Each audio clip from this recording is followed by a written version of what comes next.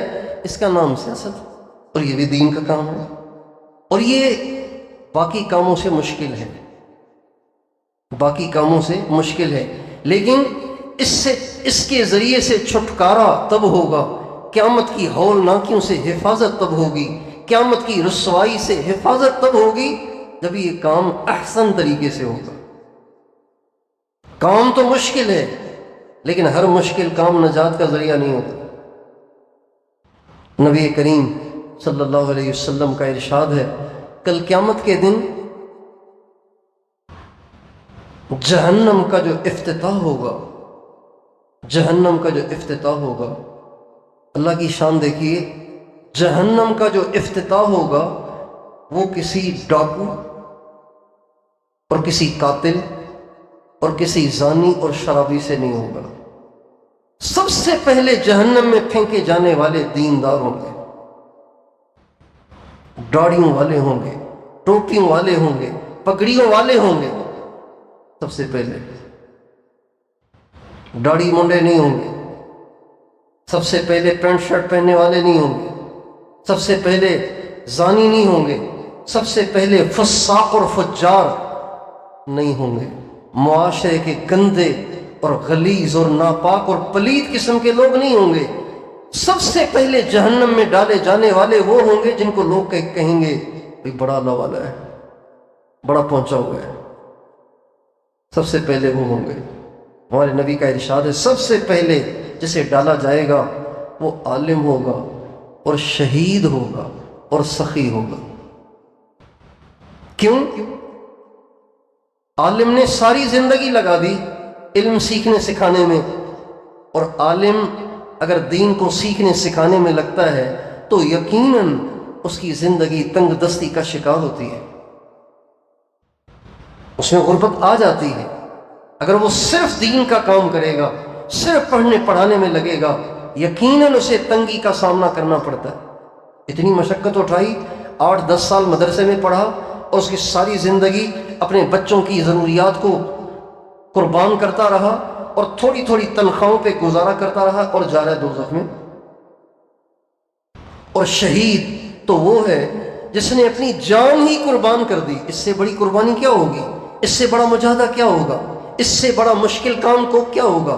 لیکن جہنم میں سب سے پہلے جائے گا، اس لیے کہ جان تو دی، بڑا مشکل کام کیا اور بہت بڑا کام کیا تو صحیح، لیکن خوبصورت طریقے سے نہیں کیا، احسن طریقے سے نہیں کیا. اللہ تعالیٰ کے یہاں چھٹکارا صرف احسن عمل سے ہوگا. اور احسن عمل کیا ہے؟ احسن عمل میں چند باتیں ہیں. پہلی چیز، نیت صاف ہو اور ٹھیک ہو. نیت صاف ہونی چاہیے. نیت کیا ہو؟ نیت یہ ہو کہ اللہ راضی ہو جائے. بس بھائی کیا چاہتے ہیں آپ؟ اللہ راضی ہو جائے. بھائی کیوں جمع ہے؟ اللہ راضی ہو جائے. سیکولر جماعتوں میں اور مذہبی جماعتوں میں یہ فرق ہے اور ہونا چاہیے کہ وہ دوڑتے ہیں عہدے کی طرف، یہ دوڑتے ہیں کرسی کی، اور وہ دوڑتے ہیں کرسی کی طرف. اور یہ جو اتنا کچھ کرتے ہیں یہ اس لیے نہیں کرتے کہ ہمیں عہدے ملیں، ہمیں کرسیاں ملیں، ہمیں بڑی بڑی جاب ملے، ہمیں بڑی بڑی نوکریاں ملیں، ہماری بھی کہیں سنی جائے، ہمارے ہاتھ میں بھی کچھ آئے، ہمارے ہاتھ میں بھی اختیارات ہوں. یہ اس لیے نہیں کرتے، یہ اس لیے کرتے ہیں کہ اللہ راضی ہو جائے، اللہ راضی ہو جائے.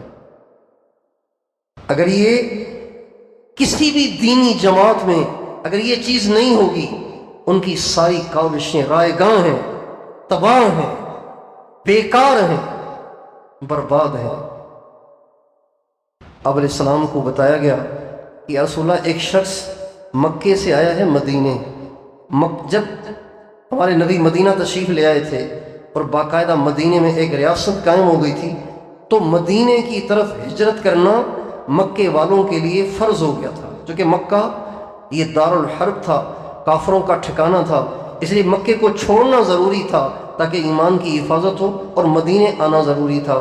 تو ہمارے نبی سے کسی نے کہا یا رسول اللہ، ایک آدمی مکے سے ہجرت کر کے آیا ہے، لیکن آیا ہے یہاں کسی عورت سے شادی کرنے کے لیے، پھر ایمان بھی لے آئے گا، ایمان تو لایا ہے، اس کی ہجرت بھی ہو گئی، آیا شادی کے لیے ہے، عورت کو نکاح کا پیغام بھیجا، اس نے کہا آپ ادھر بیٹھیں، آپ یہاں آ جائیں، مدینے آ جائیں، پھر نکاح ہو جائے گا۔ تو وہ ہجرت کر کے آ گئے۔ آپ علیہ السلام سے پوچھا کہ رسول اللہ اس کی ہجرت کا کیا حکم ہے؟ اس پہ آپ نے فرمایا انما الاعمال بالنیات وانما لامرئ ما نوى فمن كانت هجرته الى الله ورسوله فهجرته الى الله ورسوله ومن كانت هجرته الى دنيا يصيبها او امرأة يتزوجها فهجرته الى ما هاجر اليه۔ اعمال کا دار و مدار صرف نیتوں پر ہے، صرف نیتوں کو دیکھا جائے گا اعمال کو پرکھنے کے لیے۔ اگر کسی نے ہجرت صرف اللہ اور اس کے رسول کی نیت سے کی ہے تو اس کی نیت اس کی ہجرت مقبول ہے، اور اگر کسی نے ہجرت اس لیے کی ہے کہ کسی عورت سے شادی کرے تو اس کی ہجرت اللہ اور اس کے رسول کی طرف نہیں، اس کی ہجرت عورت کی طرف۔ سیاست کوئی دنیا کا کام نہیں ہے، یہ کوئی دنیا داری نہیں ہے، یہ دین کا کام ہے، لیکن مقبول تب ہوگا، آخرت میں نجات کا باعث تب ہوگا جب اس میں نیت ٹھیک ہو، جب یہ احسن ہو، جب یہ خوبصورت ہو، جب یہ صحیح انداز کے ساتھ ہو۔ عام طور سے دیکھا جاتا ہے کہ جب آدمی سیاست کے میدان میں اترتا ہے تو دیندار لوگ بھی وہ سیاست کرنے لگ جاتے ہیں جو دنیا دار کرتے ہیں، اور اس کی وجہ سے دیندار طبقے کی طرف بھی عوام کا رجوع نہیں ہو پاتا۔ کہتے ہیں بھئی فرق کیا ہے ان دونوں میں؟ یہ بھی ڈنڈا لے کے آ جاتے ہیں، وہ بھی ڈنڈا لے کے آ جاتے ہیں، یہ بھی بھتے لیتے ہیں، وہ بھی بھتے لیتے ہیں، یہ بھی آنکھیں دکھاتے ہیں، وہ بھی آنکھیں دکھاتے ہیں، ان کے بھی سینے تنے ہوئے ہیں، ان کے بھی سینے تنے ہوئے ہیں، ان کے گردنوں میں بھی سریے ہیں، ان کی گردنوں میں بھی سریے ہیں۔ فرق کیا ہے بھائی؟ اس لیے اگر ہم چاہتے ہیں کہ جس محنت میں آپ لگے ہوئے ہیں یہ محنت اللہ کے ہاں قبول ہو تو بھائیوں نیت کو ٹھیک کرنا پڑے گا۔ ہر پل اپنی نیت کی تجدید کریں، ہر لمحے اپنی نیت کی تجدید کریں۔ یا اللہ کچھ نہیں چاہتے، تخت نہیں چاہتے، تاج نہیں چاہتے، عہدہ نہیں چاہتے، کرسی نہیں چاہتے، عزت نہیں چاہتے، شہرت نہیں چاہتے، ہم تجھے چاہتے ہیں، ہم تیری رضا کو چاہتے ہیں۔ الیکشن کے دنوں کے رگڑے اور بھوک پیاس اور مشقت اور دھوپ اور سردی اور گرمی بے آرامی، یا اللہ صرف تیرے لیے، ہماری کوئی غرض نہیں۔ اگر جمعیت کو اللہ نے جیت دے بھی دی، یا اللہ مجھے بچوں کی نوکریاں نہیں چاہیے، مجھے اپنے رشتہ داروں کے عہدے نہیں چاہیے، مجھے کوئی روزگار نہیں چاہیے، میں تو اس لیے کر رہا ہوں تاکہ تو راضی ہو جائے، تاکہ تیرے نبی کا دین سر بلند ہو جائے۔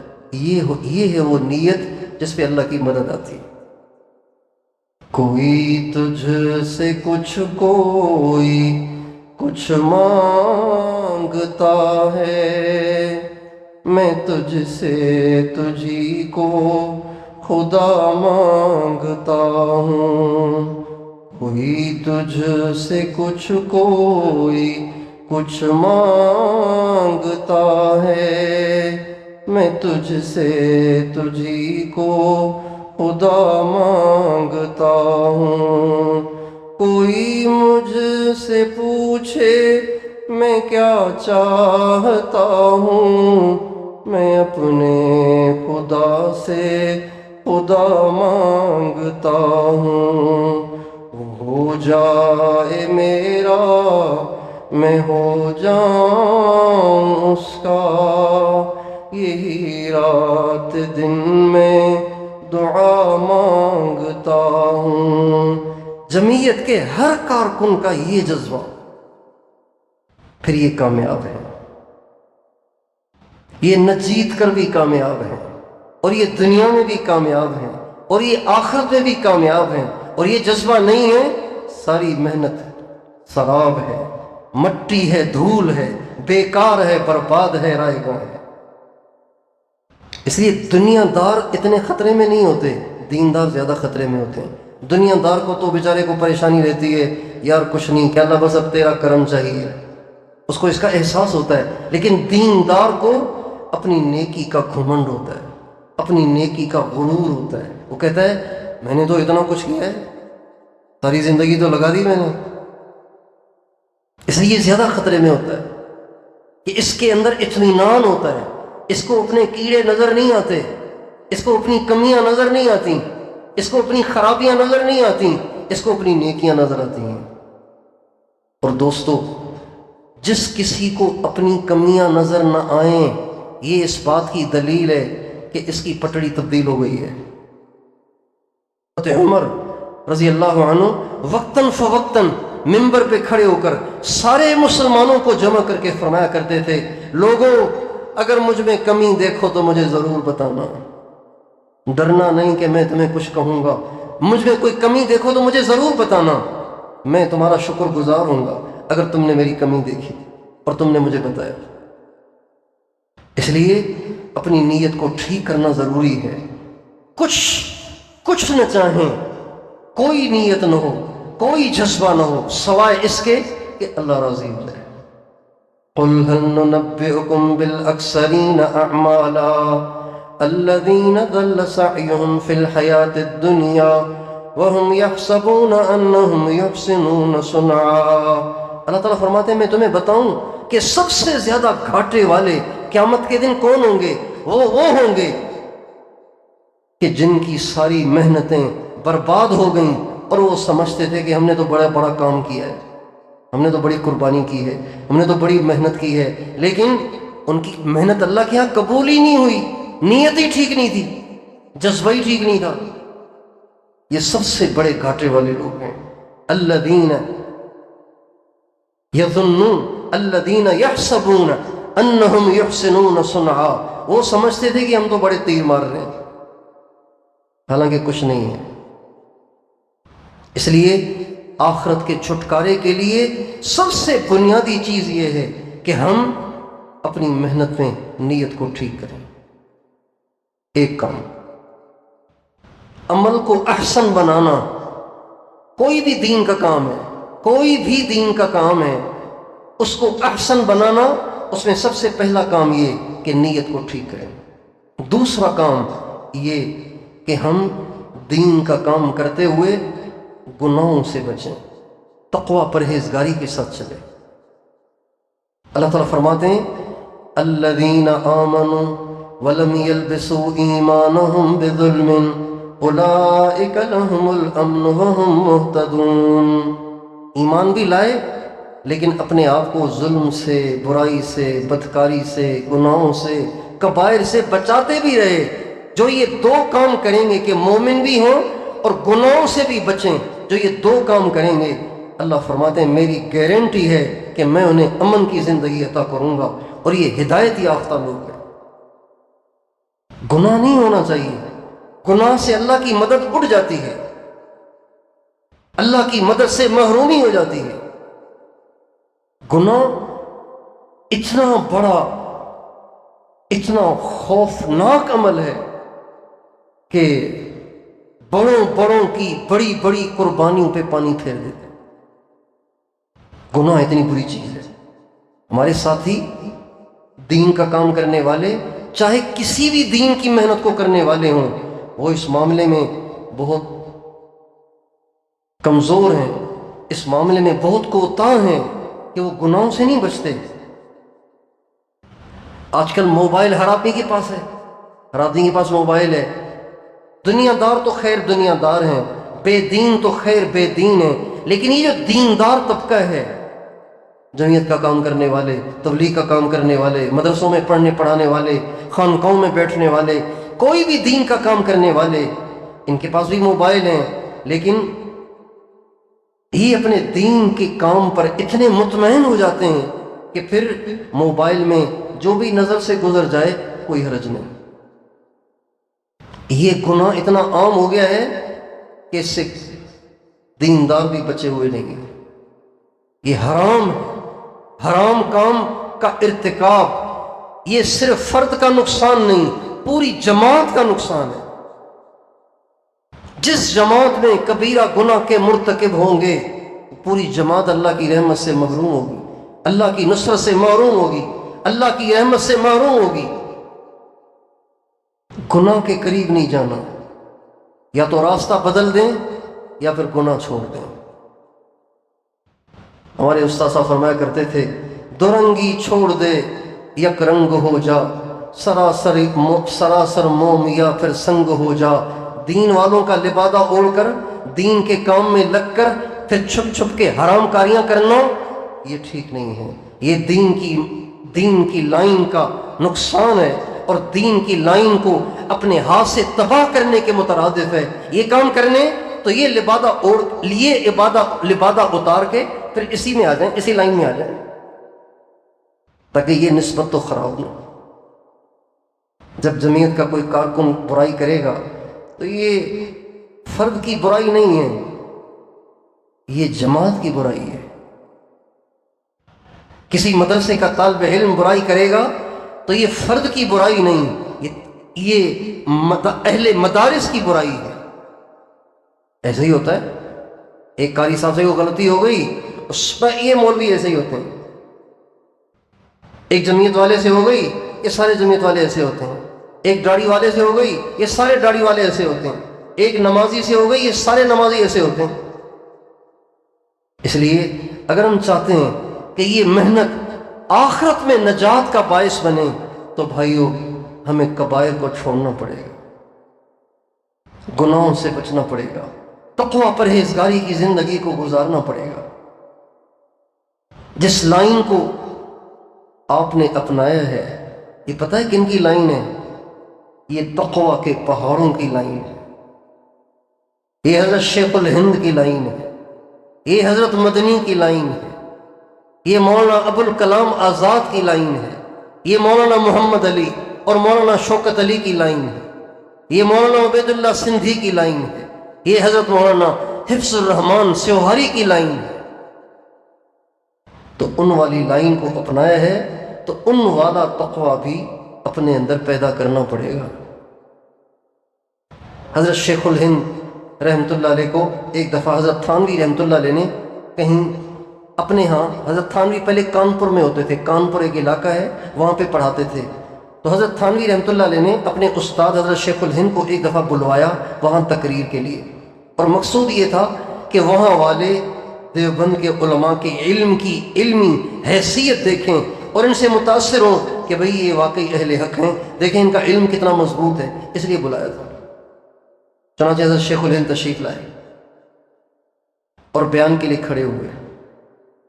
حضرت تھانوی رحمۃ اللہ علیہ جن خاص ناموافق علماء کو اپنے استاد کا بیان سنوانا چاہتے تھے وہ سب موجود نہیں تھے جب بیان شروع ہوا۔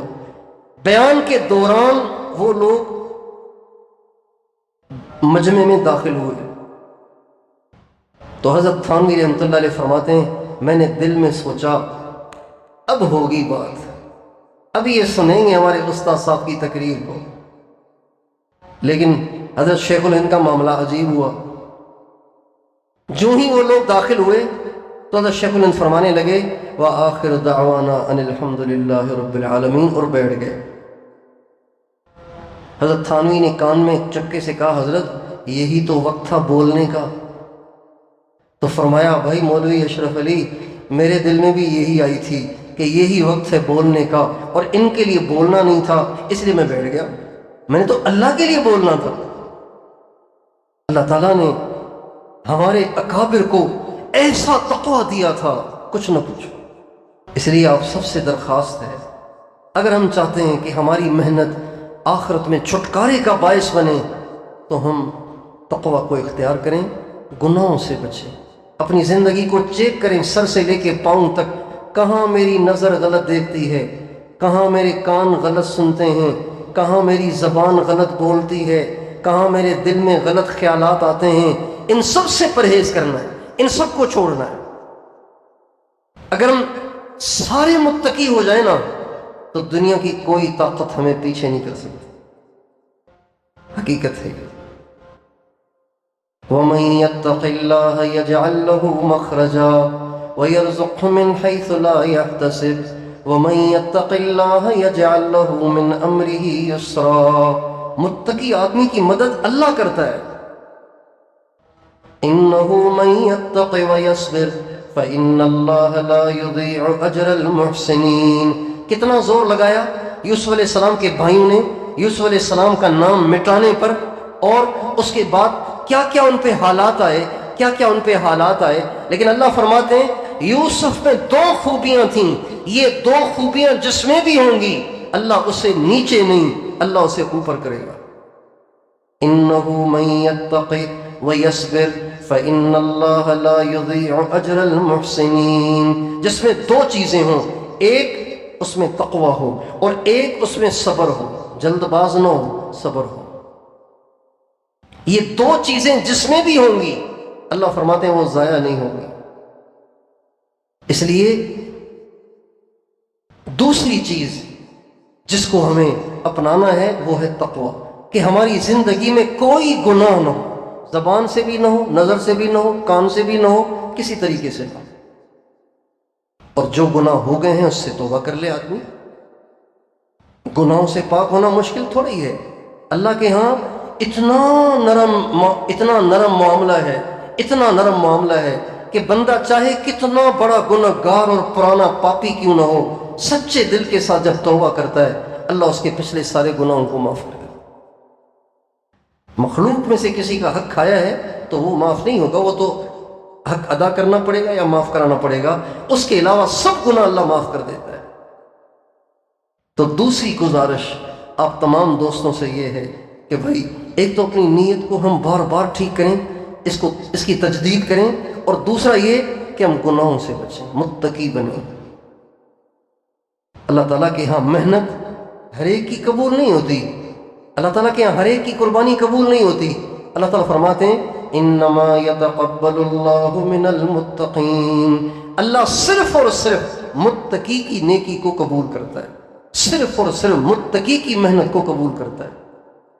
یہ دوسری چیز ہے جو ہمیں اور آپ کو اپنانی ہے، اور اب تک اگر گناہ ہو گئے ہیں تو اس سے سچی توبہ کر لیں، کرتے ہیں سارے سچی توبہ۔ یہ دو باتیں ہو گئیں۔ تیسری چیز کہ ہم میں خود پسندی اور تکبر نہ ہو۔ اگر کارکنوں میں تکبر ہوگا، خود پسندی ہوگی، مغروری ہوگی، تو یہ ہمیشہ اللہ کی مدد سے محروم رہیں گے۔ تواضع ہو، خاکساری ہو، عاجزی ہو، جھکے ہوئے ہوں۔ پھلدار درخت جھکا ہوا ہوتا ہے، پکڑا ہوا نہیں ہوتا ہے۔ اب بے دین سیاستدان بھی سینے تان کے چلیں، اور یہ مذہبی جماعت کے کارکن بھی سینے تان کے چلیں، اور ان کی آنکھیں بھی ٹیڑھی ہوں، ان کی آنکھیں بھی ٹیڑھی ہوں، ان کی گردن بھی اکڑی ہوئی ہو، ان کی گردن بھی اکڑی ہوئی ہو، کیا فرق ہوا پھر؟ مذہبی سیاست کے لیے ابو بکر نمونہ ہیں، حضرت عمر نمونہ ہیں، حضرت عثمان نمونہ ہیں، حضرت علی نمونہ ہیں۔ یہ مذہبی سیاست کے پیشوا ہیں، یہ مذہبی سیاست کے رہنما ہیں، یہ مذہبی سیاست کے نمونہ ہیں۔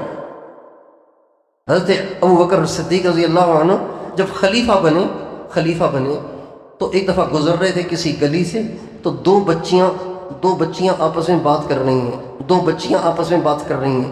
ایک بچی دوسری سے کہہ رہی ہے ہمارے گھر میں نا کوئی مرد ہے نہیں، تو ابو بکر خلیفہ بننے سے پہلے ہمارے گھر آتے تھے، ہمیں دودھ نکال کے دیتے تھے بکری سے، لیکن اب تو وہ خلیفہ بن گئے، پتہ نہیں اب ہمیں دودھ نکال کے دیں گے نہیں دیں گے، اب ہم دیکھیں گے کہ کون ہمارا دودھ نکالے گا۔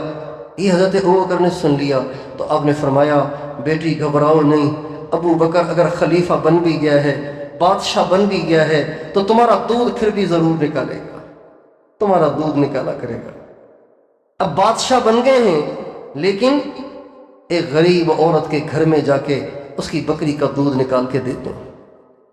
حضرت عمر فرماتے ہیں ایک دفعہ مجھے پتا چلا کہ یہاں ایک معذور نابینا بوڑھی کمزور عورت ہے اور اس کے گھر میں کوئی کام کرنے والا نہیں ہے، تو میں نے سوچا کہ یہ بڑا اچھا موقع ہے جنت بنانے کا، چنانچہ میں ایک دن صبح چلا گیا اس معذور عورت کے گھر کہ اس کے گھر کا کام کاج کروں.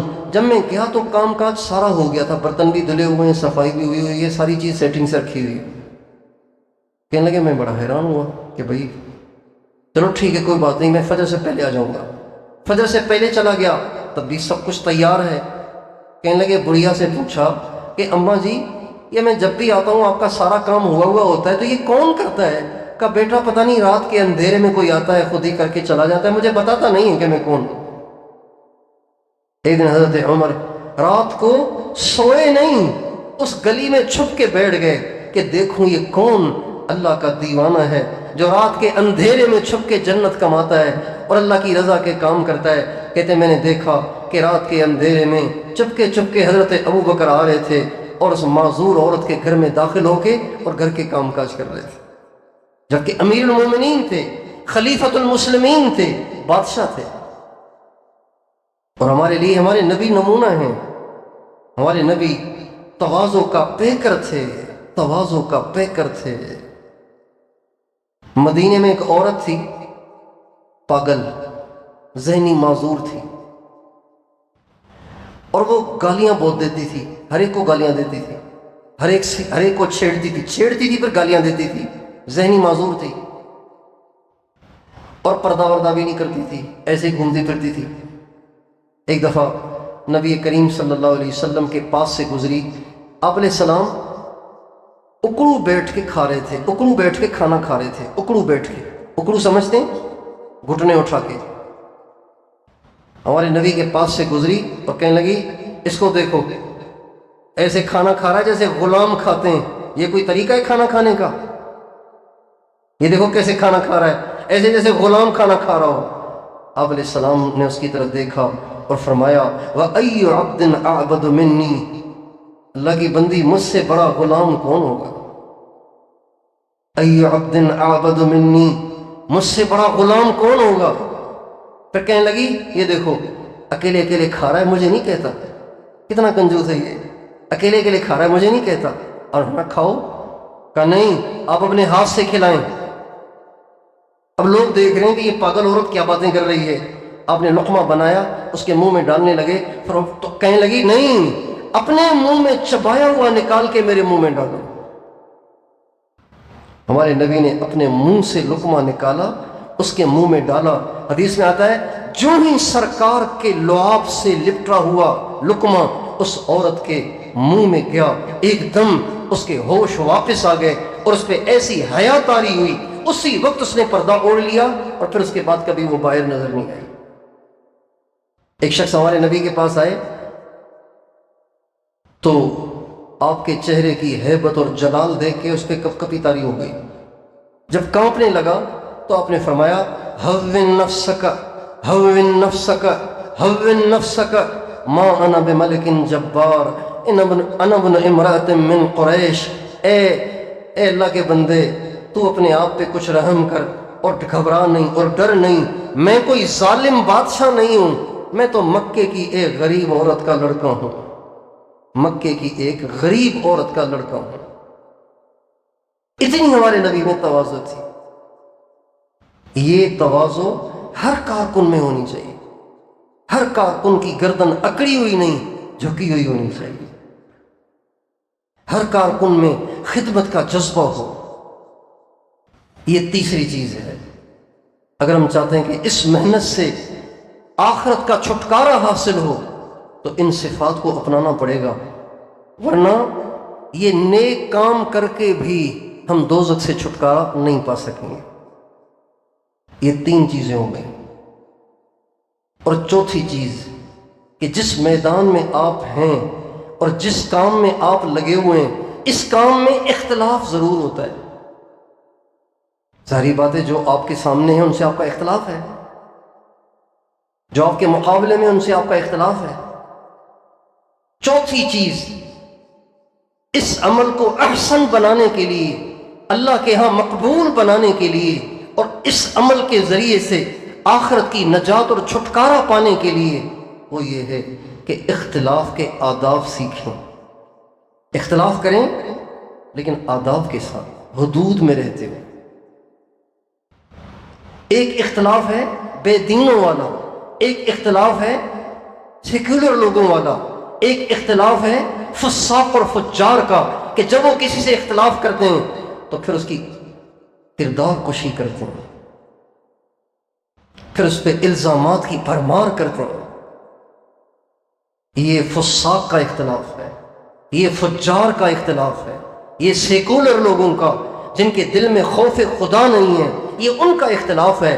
ہمارا اختلاف کیا ہے؟ ہمارا اختلاف کیا ہے کہ اختلاف کی حد تک ہو، ورنہ ہماری محنتیں ہمیں دوزخ میں لے جائیں گی۔ تحقیر، تذلیل، استہزاء، یہ وہ امراض ہیں جو اس میدان میں اترنے کے بعد آ جاتے ہیں۔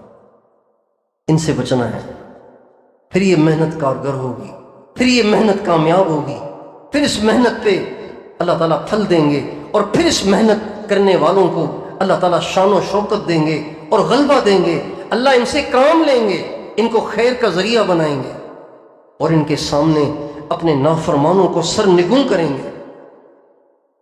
نبی کریم صلی اللہ علیہ وسلم کے انتقال کا وقت ہے، ازواج مطہرات آپ کے آس پاس کھڑی ہوئی ہیں۔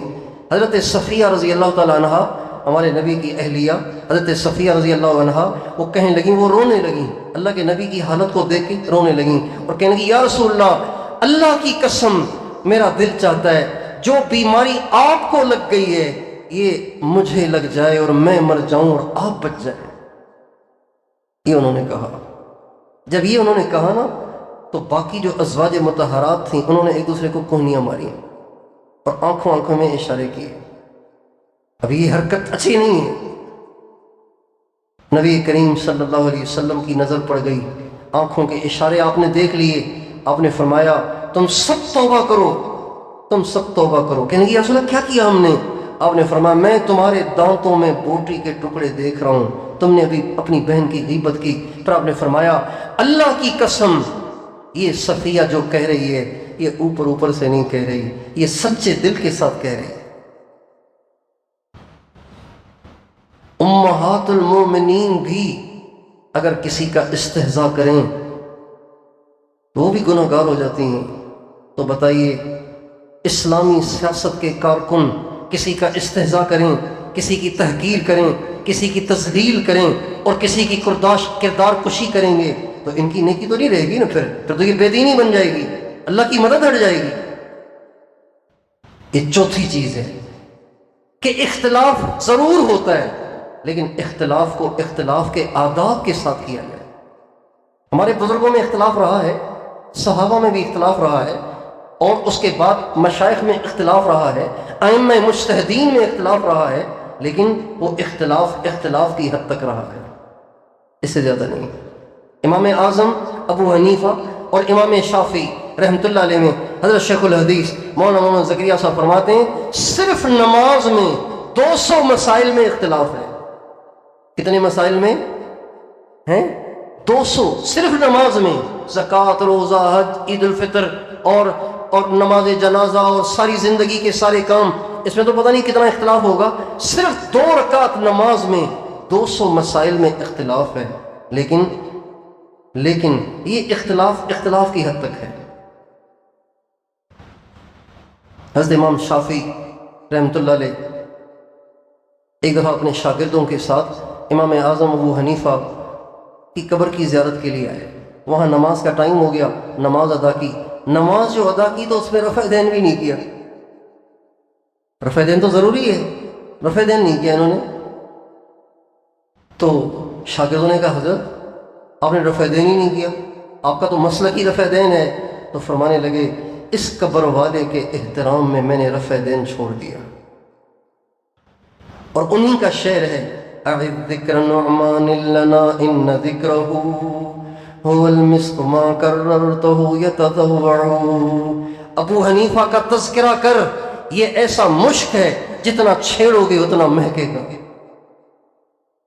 اختلاف کی حد تک ہو، ذات تک نہ ہو، کردار کشی نہ ہو، الزام تراشی نہ ہو، تحقیر اور تذلیل اور استہزاء نہ ہو۔ ایک اہل حدیث کے ایک عالم تھے مولانا غزنوی صاحب، اور اہل حدیث کے مناظر تھے اور بڑے پکے اور بڑے محقق قسم کے عالم تھے۔ ایک دفعہ وہ اپنے شاگردوں کے ساتھ حضرت لاہوری رحمۃ اللہ علیہ کی زیارت کے لیے آنے لگے اور حضرت سے ٹائم لے لیا، حضرت نے ٹائم دے دیا حضرت لاہوری رحمۃ اللہ علیہ نے۔ شیراں والا، لاہور میں شیراں والا، وہاں پہ حضرت کی چھوٹی سی مسجد ہے ابھی بھی، وہاں پہ وہ آئے۔ اچھا، ظہر کی نماز انہوں نے، ظہر کی نہیں، مغرب یا عشاء کی نماز تھی، مغرب یا عشاء کی نماز تھی، وہ انہوں نے آ کے یہاں پڑھنی تھی حضرت سے ملاقات کے لیے۔ جب یہ آئے تو آنے سے پہلے مولانا غزنوی نے اپنے سارے شاگردوں سے کہا کہ بھئی جن کے پاس ہم جا رہے ہیں وہ بہت بڑے بزرگ ہیں، ان کی نماز، ان کے پیچھے ہم نے نماز پڑھنی ہے، مگر یاد رہے وہ حنفی ہیں اور حنفیوں کے ہاں رفع دین نہیں ہیں، اور نہ ہی ان کے ہاں آمین بالجہر ہے، وہ آمین بھی آہستہ کہتے ہیں، لہٰذا یہ کوئی واجب چیزیں نہیں ہیں، یہ اولا چیزیں ہیں، لہٰذا ان بزرگوں کے احترام میں ہم میں سے کوئی بھی نہ رفع دین کرے گا نہ آمین بالجہر کہے گا۔ ان کا جی ٹھیک ہے۔ آنے سے پہلے حضرت لاہوری رحمۃ اللہ علیہ نے اپنے سارے مریدین، شاگردوں اور مقتدیوں سے کہا آج ہمارے پاس اہل حدیث کے ایک بڑے عالم آ رہے ہیں اپنے شاگردوں کے ساتھ، وہ ہمارے ساتھ نماز پڑھیں گے، چونکہ وہ اہل حدیث ہیں، ان کے ہاں رفع دین ہے، لہٰذا آپ سب نے آج نماز میں رفع دین کرنا ہے، اور جب سورہ فاتحہ ختم ہو تو سب نے آمین زور سے کہنی ہے۔ چنانچہ جب نماز شروع ہوئی، دنیا نے عجب منظر دیکھا کہ اہل حدیث تو آمین آہستہ کہہ رہے تھے اور بغیر رفع دین کے نماز پڑھ رہے تھے، اور جو پکے کٹر حنفی تھے وہ رفع دین بھی کہہ رہے تھے اور آمین بالجہر بھی کہہ رہے تھے۔ یہ بہت باریک مسئلہ ہے کہ اختلاف بھی ہو، نفرت بھی نہ ہو، اختلاف بھی ہو، تحقیر بھی نہ ہو، اختلاف بھی ہو، استہزاء بھی نہ ہو، اختلاف بھی ہو، تذلیل بھی نہ ہو، اختلاف بھی ہو، کردار کشی اور الزامات بھی نہ ہو۔ اختلاف کی حد تک اہل حق بے دینوں کی سی سیاست کرتے ہیں تو اللہ کی مدد سے محرومی ہو جاتی ہے، اور سب کے کرنے سے نہیں محرومی ہوتی، چند کے کرنے سے بھی محرومی ہو جاتی ہے۔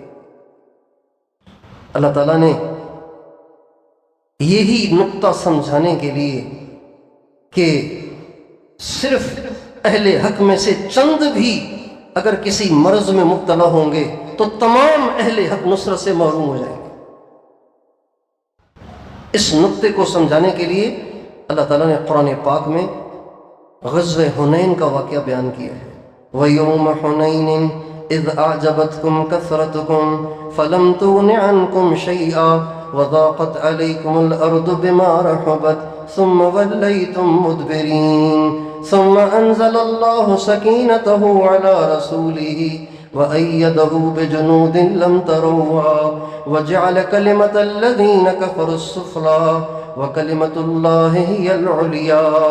یاد کرو یوم حنین، یاد کرو دین کے کام کرنے والوں، دینی سیاست کرنے والوں، یاد کرو اس وقت کو جب تمہارے زیادہ ہونے نے تمہیں مغرور کر دیا تھا، تمہیں خود پسندی میں مبتلا کر دیا تھا، اور تمہیں اپنی کثرت پہ اعتماد تم میں تمہاری کثرت پہ اعتماد آ گیا تھا، جس کے نتیجے میں تم اللہ پاک کی مدد سے محروم ہو گئے، اور اتنے سارے ہونے کے باوجود اور اتنی بابرکت شخصیات کے ہونے کے باوجود بھی تم اللہ کی مدد سے محروم ہو گئے۔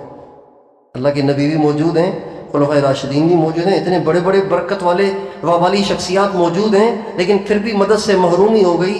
تو بتائیے اگر کارکنوں میں کمیاں ہوئیں تو قائد جمعیت کے تقوی اور ان کے توکل اور ان کے حسن تدبیر سے کوئی اچھا نتیجہ نکلے گا؟ نہیں نکلے گا۔ اس لیے سارا مجمع جب تک ان صفات سے متصف نہیں ہوگا اللہ کی مدد نہیں آئے گی۔ صرف قائد کا تقوی کافی نہیں، صرف ان کا توکل کافی نہیں، صرف ان کی شجاعت کافی نہیں، صرف ان کی حسن تدبیر کافی نہیں، جب تک کہ ہر کارکن کی نیت ٹھیک نہ ہو، اس میں اخلاص نہ ہو، کوٹ کے بھرا ہوا نہ ہو، اور جب تک کہ اس میں تقوی اور کبائر سے پرہیز نہ ہو، اور جب تک اس میں تواضع نہ ہو، خاکساری نہ ہو، اور جب تک وہ اختلاف کے آداب کی رعایت رکھتے ہوئے کام نہ کرے، اللہ کی مدد نہیں آتی۔ صحابہ پہ نہیں آئی، ہم کیا ہیں؟ اتنی بڑی آزمائش آ گئی، صرف چند، اچھا مسلمان غزوہ حنین میں تھے 12,000، کفار تھے صرف 4,000۔ مسلمان ہمیشہ کئی گنا کم ہوا کرتے تھے، اس دفعہ مسلمان 3 گنا زیادہ ہیں، کفار 4,000 ہیں۔ اب جب یہ ٹھاٹھے مارتا ہوا 12,000 کا لشکر ابھی مکے کو فتح کر کے آ رہا ہے، ابھی مکہ فتح ہوا ہے، ابھی قریب میں مکہ فتح ہوا ہے، اس کے بعد یہ غزوہ حنین واقع ہوا ہے، تو پچھلی فتح بھی یاد ہے، اور اب اس وقت تو تھے 8,000، اب ہو گئے 12,000، اتنی بڑی تعداد ہو گئی۔ تو اب چند لوگوں کے دلوں میں یہ آئی کہ ہم تو تھوڑے تھے پھر بھی جیتتے ہیں، ابھی تو ہم زیادہ ہیں، اب تو جیت ہے ہی ہماری۔ یہ بات اللہ کو اچھی نہیں لگی۔ یہ جو بڑا بول ہے نا، بڑا بول، یہ چھوٹوں کو بھی مروا دیتا ہے، بڑوں کو بھی مروا دیتا ہے۔ بڑا بول اور تکبر اور مغروری اور عجب اور گھمنڈ، خود پسندی، یہ بڑی نقصان دہ چیز ہے، اس سے ہمیں بچنا ہے۔ اس لیے اگر یہ سیاست اسلامی ہی رہے تو اس کو غلبہ یقینی ہے۔ اس لیے میری آپ تمام دوستوں سے یہ درخواست ہے کہ حضرت شیخ الحدیث قطب الاقطاب مولانا محمد زکریا صاحب رحمۃ اللہ علیہ نے ایک کتاب لکھی ہے، اس کا نام ہے اسلامی سیاست۔ یہ آپ سب پڑھیں، ورنہ آپ زمانے کو دیکھ کے سیاست کریں گے اور کوتاہیاں ہماری ہوں گی اور پریشانی بڑوں کو ہوگی۔ اسلامی سیاست کو پڑھیں۔ حضرت شیخ الحدیث مولانا محمد زکریا صاحب رحمۃ اللہ علیہ نے کتاب لکھی، اس کا اصل نام ہے الاعتدال فی مراتب الرجال، یہ اس کا اصل نام ہے، لیکن اب کتب خانے والوں نے اس کا نام رکھا ہے اسلامی سیاست۔ ہر جگہ سے مل جاتی ہے کتاب، یہ ضرور پڑھیں۔ جو سیاست کے میدان میں چلنا چاہتا ہے وہ اس کتاب کو پڑھے۔ تیراکی سیکھیں پھر اتر جائیں، بغیر تیراکی سیکھے اتریں گے تو ڈوب جائیں گے، بغیر ڈرائیونگ سیکھے اسٹیئرنگ پہ بیٹھیں گے حادثہ کر بیٹھیں گے، اپنا بھی نقصان کریں گے اور ان کا بھی نقصان کریں گے۔ اسلامی سیاست کو پڑھیں اور ان صفات کو اپنے اندر پیدا کریں۔ اور 5ویں چیز، اپنی دعاؤں پہ محنت کریں، اپنی دعاؤں کی قوت کو خرچ کریں۔ صرف بھاگ دوڑ کام نہیں ہے، دعا بھی کام ہے۔ صرف بھاگ دوڑ سے کام نہیں ہوتے، دعاؤں سے بھی کام ہوتے ہیں۔ غزوہ بدر میں صحابہ میدان میں ہیں اور حضور چھپر میں سجدے میں گرے ہوئے دعا میں ہیں۔ اب یہ نہیں کہ صحابہ دعا نہیں کر رہے، صحابہ ساتھ ساتھ دعائیں بھی کر رہے ہیں۔ یا حی یا قیوم برحمتک استغیث، اے زندہ اے قائم، اے ساری دنیا کو قائم رکھنے والے، مجھے تیری رحمت کی ضرورت ہے۔ جتنا ہمارا اللہ کے سامنے رونا بڑھے گا، جتنا ہمارا اللہ پاک کی طرف رجوع بڑھے گا، اتنی اللہ کی مدد آئے گی۔ اس میں بہت کمی ہے کہ ہم بھاگ دوڑ کرتے ہیں، اللہ کے سامنے روتے نہیں ہیں، اللہ سے کہتے نہیں ہیں، اللہ کو ساتھ لیتے نہیں ہیں، اس لیے ہماری محنتیں کمزور رہ جاتی ہیں۔ یہ تبلیغ والے ایک جماعت گشت میں بھیجتے ہیں اور پھر کسی کو ذکر میں بٹھا دیتے ہیں، اس کا مقصد یہ ہوتا ہے، مقصود ذکر نہیں ہوتا، مقصود دعا ہوتی ہے۔ اور جو جاتے ہیں ان سے کہتے ہیں کسی دنیا سے متاثر نہیں ہونا، نظر نیچے رکھنی ہے، دل میں دعا کرتے جانا ہے، زبان پہ ذکر ہو اور دل میں انسانیت کی ہدایت کی فکر ہو۔ تو اس لیے آپ سارے دوستوں سے درخواست، برس ہا برس ہو گئے ہیں ہمارے بزرگوں کو اس ملک میں اسلام کو لانے کے لیے قربانیاں دیتے ہوئے، اور دیتے کتنے تو ہمارے بزرگ دنیا سے چلے ہی گئے، لیکن ہماری گاڑی ابھی تک وہیں کھائی میں پھنسی ہوئی ہے، اس لیے کہ جن صفات پر اللہ غلبہ دیتا ہے، جن صفات پہ اللہ کی مدد آتی ہے، ان صفات کو ابھی یہ نیچے کے طبقے کا جو مجمع ہے وہ اپنانے میں کوتا ہے۔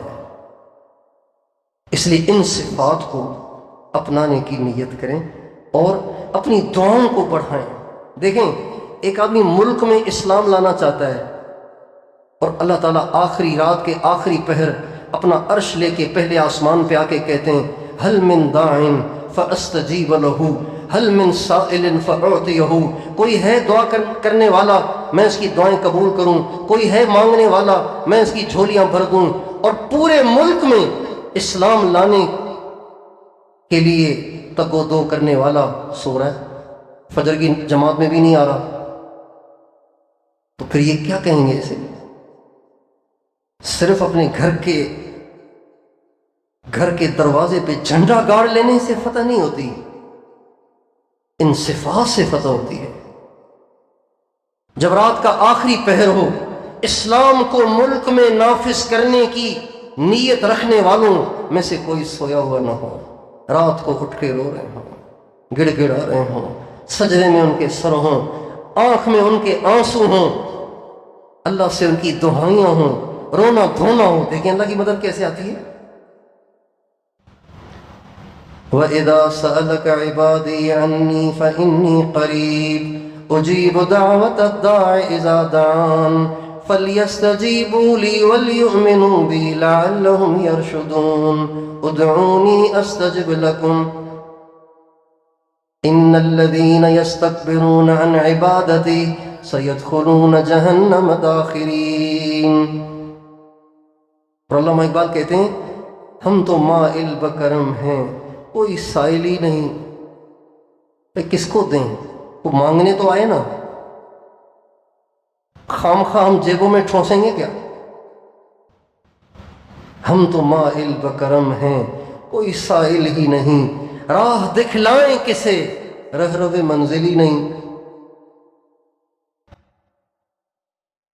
کس قدر تم پہ گراں صبح کی بیداری ہے، ہم سے کب پیار ہے، ہاں نیند تمہیں پیاری ہے۔ رات کو تہجد میں اٹھنا صرف صوفیوں کا کام نہیں ہے، یہ صرف خانقاہ والوں کا کام نہیں ہے، یہ دین کی محنت کرنے والے ہر ایک کا کام ہے۔ ہمارے نبی دائی بھی ہیں، ہمارے نبی سیاسی بھی ہیں، ہمارے نبی مبلغ بھی ہیں، ہمارے نبی معلم بھی ہیں، ہمارے نبی مجاہد بھی ہیں، اور ہمارے نبی سے اللہ کہہ رہے ہیں یا ایھا المزمل قم اللیل الا قلیلا نصفه او انقص منه قلیلا او زد علیہ ورتل القرآن ترتیلا انا سنلقی علیک قولا ثقیلا ان ناشئة الليل هي اشد وطئا واقوم قیلا ان لك في النهار سبحا طویلا واذكر اسم ربك وتبتل إليه تبتيلا رب المشرق والمغرب لا إله إلا هو فاتخذه وكيلا۔ یہ ساری ہدایات ہیں جو اللہ نے اپنے نبی کو دی ہیں، اور یہ ساری ہدایات آپ سب کے لیے ہیں، جو اسلامی سیاست جنہوں نے کرنی ہے ان سب کے لیے ہدایت ہے۔ اِنَّا سَنُلْقِي عَلَيْكَ قَوْلًا ثَقِيلًا، ایک بڑا بوجھ آنے والا ہے، اگر اس کو آسان کرنا ہے رات کو اٹھنا شروع کرو۔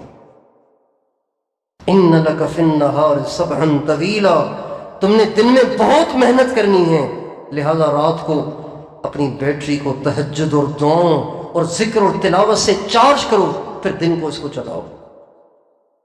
پھر آگے فرماتے ہیں رب المشرق والمغرب، تمہارا رب مشرق کا بھی رب ہے، مغرب کا بھی رب ہے، لا الہ الا ہو، اس کے علاوہ کسی کے ہاتھ میں کچھ نہیں، فاتخذہ وکیلا، اپنے کام سارے کے سارے خود آستینیں چڑھا کے کرنے کی کوشش مت کرو، اپنے کام اللہ کے حوالے کرو۔ دیکھو وہ کام کیسے سیدھے کرتا ہے۔ وکیل اسے کہتے ہیں کہ جس کے سپرد کام کیا جائے۔ اللہ فرماتے ہیں اللہ کو وکیل بناؤ، اپنے کام اللہ کے حوالے کرو۔ یا اللہ میں نے دن میں جو کچھ کرنا تھا کر لیا، اب تیرے حوالے، تو کرے گا۔ یہ 5 چیزیں آپ حضرات کے سامنے رکھی ہیں، تو بھائی ان باتوں کا اہتمام فرمائیں گے انشاءاللہ۔ اگر یہ باتیں ہو جائیں نا، اگر یہ باتیں ہو جائیں، اگر یہ باتیں ہو جائیں، اگر یہ صفات کارکنوں میں آ جائیں، کسی بھی جماعت میں آ جائیں، خدائے پاک کی قسم دنیا کی کوئی طاقت ان کے سامنے نہیں ٹھہر سکتی۔ ان تصبروا وتتقوا لا يضركم كيدهم شيئا، تمہارے دشمن چاہے تمہیں کتنا گرانے کی کوشش کریں، تمہارا کچھ نہیں بگاڑ سکتے، ان کی سازشوں سے تمہارا کوئی بال بیکا نہ ہوگا اگر تم میں دو چیزیں ہوں، صبر اور تقوی۔ اگر ہمارا کام بگڑ رہا ہے تو اس کا مطلب یہ ہے کہ ہم میں کوئی کوتاہی ہے، تقوی میں کمی ہے۔